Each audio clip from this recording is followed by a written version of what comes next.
देखिए आदर्श, बहुत सारी बातें आई हैं, सभी वरिष्ठ पत्रकार हैं और बहुत करीब से देश की संसदीय राजनीति को ऑब्जर्व करते हैं, उसके बारे में लिखते हैं, पढ़ते हैं, बोलते हैं लगातार अलग अलग जगहों पर। मुझे लगता है कि 18वीं लोकसभा का पहला सत्र मेरे लिए तो बहुत ही निराशाजनक था।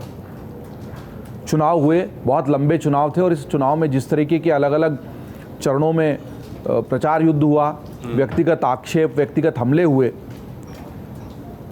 उसके बाद परिणाम आ गए और परिणामों में जो कुछ भी हुआ हमने सबने आकलन किया। जैसी अपेक्षा थी वैसा नहीं हुआ, विपक्ष मजबूत बनकर ये सब हो चुका। लेकिन जब सदन की कार्रवाई शुरू हो रही है, सरकार बन चुकी है, तो एक बहुत अलग तरह की अपेक्षा होती है।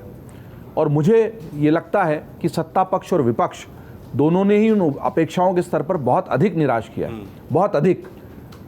ऐसा लगा ही नहीं कि चुनाव खत्म हो गया है, ऐसा लग रहा है कि चुनावी गुबार जो है वो थमने का नाम नहीं ले रहा है। बदले की राजनीति हावी है।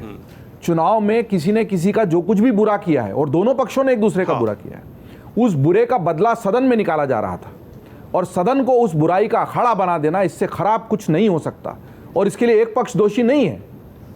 चुनावी राजनीति को सदन तक लाना, ये दोनों ही पक्ष इसके अपराधी हैं और इस अपराध से जनता को और हम जैसे पत्रकारों को इनको मुक्त होने का मौका नहीं देना चाहिए। और वो सुन लें खुलकर, दोनों ही तरफ से मर्यादा का उल्लंघन हुआ है।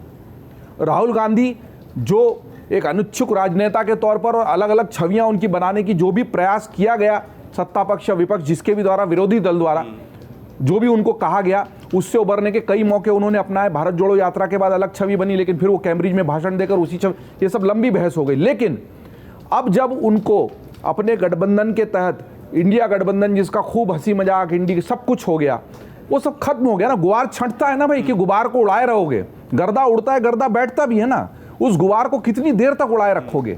गुबार छंट गया, आप विपक्ष के नेता बन गए, जो कि लोगों को लग रहा था बनेंगे। तब आपके पास सबसे बड़ा अवसर था उस अनिच्छुक राजनेता से स्वयं को एक स्थापित राजनेता के रूप में सदन में कायम रखने का। कितने सारे मुद्दे उठाओगे, कितना कंफ्यूज करोगे। शिवजी का फोटो लाकर स्टंट करने की कोई आवश्यकता नहीं थी, मैं स्पष्ट रूप से कहना चाहता हूं। और ये बात इस देश में होती है, लगातार दुनिया में होती है। और मैं फिर से दोहराना चाहता हूं, आप किसी भी और अन्य धर्म के किसी भी प्रतीक को इस तरह किसी भी देश की संसद में लाकर बता दीजिए मुझे उसके बारे में मजाक करने को। क्यों सहेगा कोई सहिष्णु समाज? आपको क्या जरूरत थी उस प्रतीक को इस तरीके से सदन में उछालने की? उसी तरह प्रधानमंत्री नरेंद्र मोदी को अब चुनावी दौर से बाहर आना चाहिए। जो हो गया वो हो गया, बालक बुद्धि कहने की कोई आवश्यकता नहीं थी। प्रधानमंत्री के पद पर रहकर शोले फिल्म के डायलॉग के जरिए किसी को कुछ तंज कसने की कोई आवश्यकता नहीं थी। मुझे लगता है गलती दोनों तरफ से हुई है और उस गलती का खामियाजा इस देश को भुगतना पड़ेगा।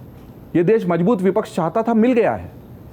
इस देश ने जिसको जो सबक सिखाना था वो जनता के स्तर पर सिखाया जा चुका है। जनता ने सबक सिखा दिया, राजनेता सबक सीखने को तैयार नहीं है। दोनों अपनी अपनी परिस्थिति को स्वीकार करने को तैयार नहीं है। विपक्ष को यह समझ में नहीं आ रहा है कि हम मजबूत हो गए और हमें नेता प्रतिपक्ष मिल गया है, किस तरह के मुद्दे उठाने और किस तरह के मुद्दे नहीं उठाने हैं। आप जबरदस्ती हंगामा कर रहे हैं, वेल में लोगों को भेज रहे हैं, वहां पर इशारे कर करके भेज रहे हैं। आपकी छवि बदलने का जो सारा जिम्मेदारी है, जवाबदेही, वो आपके ऊपर है। आपकी छवि कोई और नहीं बदलेगा। आप मीडिया को दोष मत दीजिए, लोग जो आपकी छवि बनाते हैं उसको दोष मत दीजिए, सोशल मीडिया को दोष मत दीजिए। आप जो कर रहे हैं, आपकी छवि वही आपका रिफ्लेक्शन है कर्मों का।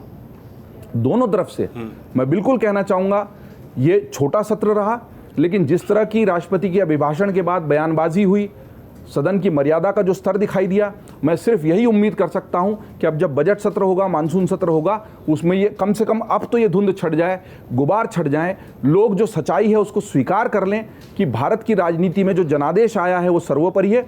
उस जनादेश के ये मायने हैं और अब हमें सरकार चलानी है और आपको विपक्ष चलाना है। इतनी छोटी सी बात आप स्वीकार नहीं कर पा रहे हैं और चुनाव को में जो आपके अंदर घाव थे उनको हरा रखकर उन हरे घावों को लेकर आप सदन में आ रहे हैं। क्या ये हमें दिखाई नहीं देता? मुझे लगता है भारत की राजनीति के लिए शुभ संकेत नहीं है।